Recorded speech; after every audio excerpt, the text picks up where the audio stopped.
Hello everybody, it is Sterling here from Yarcrypto, bringing you guys another update on what I'm currently seeing in the Bitcoin charts. Again, I'm looking at the BTC USD Bitstamp chart on TradingView.com. And before we get into this chart, the current price of Bitcoin is $34,202 as I'm recording this video. Now, I'm looking at that 4-hour time frame, guys, and I just wanted to point out a few things that I thought was interesting in terms of this price action that we're seeing currently. And as I talked about in my last video, we got rejected from that 200 daily EMA ribbon on June 15th. Now, that was quite the bearish signal considering that we really did get rejected after days and days of validating that rejection. Now, the reason why this is bearish is because we were obviously above that ribbon for months. As you can see, this blue ribbon going across my screen, that's the 200 daily EMA, and we were above that for months during this bull run. Now, once we go under it, and we get rejected one time on May 1st, and then we start this, I'm sorry, not on May 1st, on May 20th, we get rejected, then this becomes the start of this trend line that we touched 5 times, like I talked about in my last video. We touched it 5 times since May 21st. Now, the reason why, again, that is bearish is because once we went under it, we tried to test that 200 daily EMA again, but we got rejected. Now, once we got rejected from this 200 daily EMA ribbon, we dipped and we did see some reaction to the 21 daily EMA ribbon. But it didn't last for long. We bounced a little bit off of it, but then we dipped under it. And as you can see, guys, we were going sideways for about 12 hours in this area. And that's just the indecisive moment for Bitcoin, where we were going to see if we could break above that 21 daily EMA again, even though we dipped under it. And we were just above it before, but we couldn't manage to get above it. But we weren't seeing so much rejection. It was more so that we were just going sideways for about 12 hours. If we were seeing real rejection, we would have been seeing huge wicks on top of these candles. But it was more so that we just couldn't keep that buy pressure going to keep us up at that level. And we went sideways, and eventually we just couldn't break through that level, and then that's when the sell-off occurred.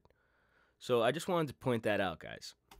Now, something to keep in mind is that we do have certain wicks in this region from May 21st until now to the downside in these lows, in these local low levels. So I wanted to point out, for example, this low level right here on May 29th and May 30th. If I take a horizontal ray and I go to the bottom of that wick on May 29th, as you can see, the price of that wick is $33,425, which is significant because that's exactly where we bounced again right here on June 20th. And we saw some huge green candles and a huge green wick to the downside as we were touching that support level. And that shows you some real rejection in this area. And something to also consider, guys, is if I just take a trend line, let's just go at that level that we were just at, and let's just look at something. Guys, we were barely under these levels since we, fell off of that bull run in the late May and in the late days of May. And we really haven't gone under this support level much. We did see some movement under it on June 8th. However, it's important to consider this as strong support for now, until further notice. Now, this is definitely not an area where you would want to be looking for your long entry.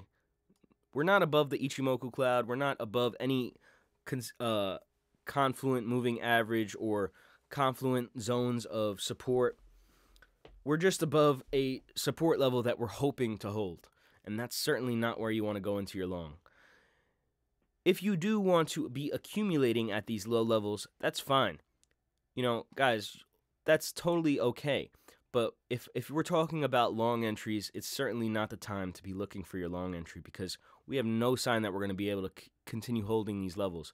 I mean, we did possibly bounce off of it 3 or 4 times at this exact level that we're at right now, but the market environment right now is just too bearish to be considering going for a long entry unless you're doing some kind of short scalping system, but I would not be recommending it at this moment.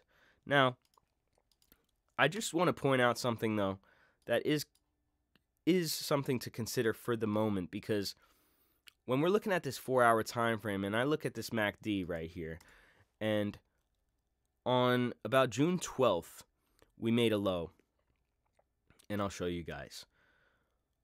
On June 8th, we made this low on this MACD, right? When in this red wave of this MACD, and then now we are making a lower low, as you could see. So now that you have that in your head, we have this lower low on this MACD, but we do have a higher low on the price action during that leg of price action. So that would be considered a bullish divergence. Now, we're also seeing the MACD ribbons cross. We're going to have a bullish cross on this MACD, on this 4-hour MACD, on these ribbons. And we also have the MACD going into the green, possibly, within the next 8 hours or so. But we got to keep our eye on it. Now, it's just some support levels that we're looking at currently. You know, we are finding support at this level of 33,000 or in this range, and we are seeing something interesting on this MACD. But like I said, guys, be very careful, manage your risk, because this is certainly not a good environment for Bitcoin. We are looking quite bearish as of the last few days. And you know, once we get above that cloud again, and once we're above that 200 daily EMA ribbon, and we break through that resistance level that 200 daily EMA ribbon was showing us, it was around 40,000 to 42,000. Now, if we can somehow manage to claim that as support in the near future, then I would say the reversal has been validated again. The reversal that was invalidated is being validated again. So if we do manage to reclaim the 200 daily EMA ribbon again, you know, there is where you could look for safe long entries or safe zones to be buying, and with low risk.